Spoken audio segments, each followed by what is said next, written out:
कुठेतरी जगाच्या पाठीवरती एक झू, झाडे प्राणी पक्षी मासे किडे तिथे खूप तिथल्या पेंग्विन घरामध्ये पेंग्विन्सचे परिवार लटपट चालती पोहती पाण्यात गारगार। प्रत्येक वर्षी त्याच वेळी नर आणि मादी शोधती एकमेकांना, बने त्यांची जोडी।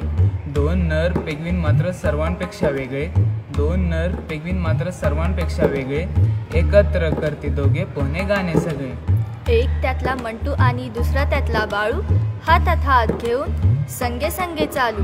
जिथे जाई बाळू जाई मागे मागे मंटू, एकमेकांच्या आपण गळ्यात गळे गुंफू।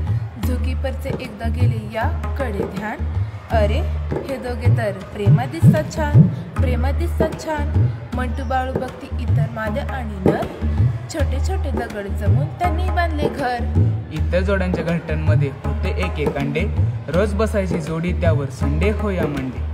मंटू आणि बाळू कडे अंडेच नाही, घरटे किती सुंदर पण रिकामेच राही।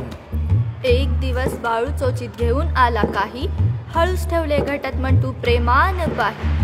आळीपाळीने दोघे उभवत बसले, दिवस सरले रात्री सरल्या काहीच नाही घडले। झुकीपरच्या लक्षात आली सारी ही धडपड, अंडे म्हणून ठेवला होता बाळूने एक दगड। झुकीपरने जादाच एक अंडे होते पाहिले, हळूच मंटू बाळूच्या घरट्यात आणून ठेवले। मंटू आणि बाळू आनंदले खूप, आळीपाळीने महिनाभर अंड्याला दिली ऊब। एक दिवस अंड्यातून बारीक आवाज आला, अंडे फुटून त्यातून छोटा पेंग्विन बाहेर आला। मंटू आणि बाळू दोघे आता बनले बाबा, छोट्या बाळाने घेतला त्यांचा आयुष्याचा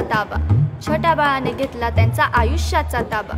चोचीने दिला खाऊ, बनवले धष्टपुष्ट, तिघे जण घरट्यामध्ये झोपती बिलगुन घट्ट। कशी वाटली आमची ही कहाणी अनोखी, सगळेच कुटुंबे काही नसतात एकसारखी।